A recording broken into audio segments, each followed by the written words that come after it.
দেখো বন্ধুরা, এটা হলো আমার বাবার দেশ, বুঝতে পারছো? তো রাস্তাঘাট দেখতে পাচ্ছ।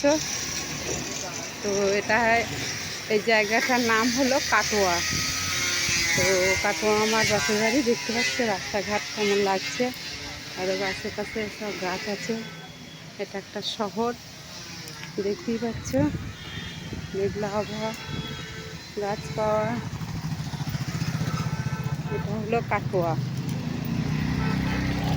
তো তোমাদের কেমন লাগছে? আমি যে জায়গাটায় এসেছি, তো সেই জায়গাটায় এখন আমি পৌঁছাইনি। পৌঁছালে অবশ্যই তোমাদের আমি ভিডিও করে তখন তোমাদের সামনে আমি দেবো। দেখো, এটা হলো আমার বাসের বাড়ি, বুঝতে পারছো? দেখো রাস্তায় কাদা হয়েছে, দেখো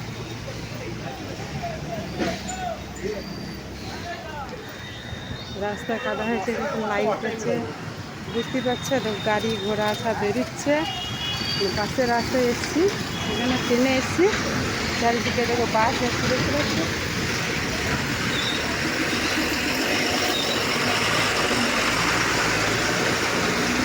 দেখো বড় একটা লরি যাচ্ছে, রাস্তা দিয়ে বেরিয়েছি, ঠিক আছে? দেখো এদিকে এদিকে।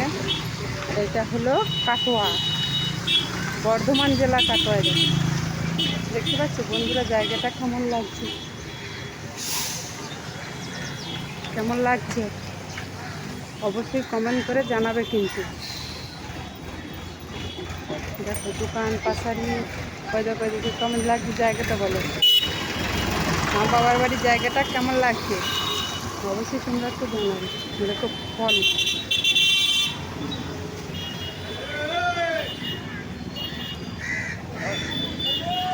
ফল আছে, দেখতে তোমাদের কেমন লাগছে বলো। শুধু বাজারটা আছে না, রাস্তা আছে, দেখতে পাচ্ছে সব একজন লোকজন একবারে ভর্তি হয়ে আছে। তো এইদিকেও আবার একটা রাস্তা বেরিয়েছে, দেখতে পাচ্ছ? দেখো কি সুন্দর লাগছে বলো জায়গাটা। আমার নিজের ছেলে যেরকম ফুলের গাছ হয়েছে। আর এই রাস্তাটা বেশি সুন্দর লাগে। এটা কাটোয়া স্টেশন, মানে স্টেশন বলতে কি স্টেশন না, বাস স্টেশন আর কি। বাস স্ট্যান্ড এইখানে। তো ওই ভেতরে দিয়ে বাস স্ট্যান্ড, ওই দেখো বাস বেরোচ্ছে একটা, দেখতে পাচ্ছে কীরকম জায়গা, দেখতে পাচ্ছে বাস বেরোচ্ছে কিন্তু। ওই বাস আসছে দেখে, মানে ওই ভেতরে বাস স্ট্যান্ড আছে। তো আমি যাচ্ছি না এখন, এইদিকে আমি যাব, দেখি এদিকে যাব, দেখি। তো কেমন লাগলো জায়গাটা অবশ্যই কমেন্ট করে জানাবে, ঠিক আছে? কেমন লাগলো? ঠিক আছে বন্ধুরা, রাখছি, টাটা, বাই বাই।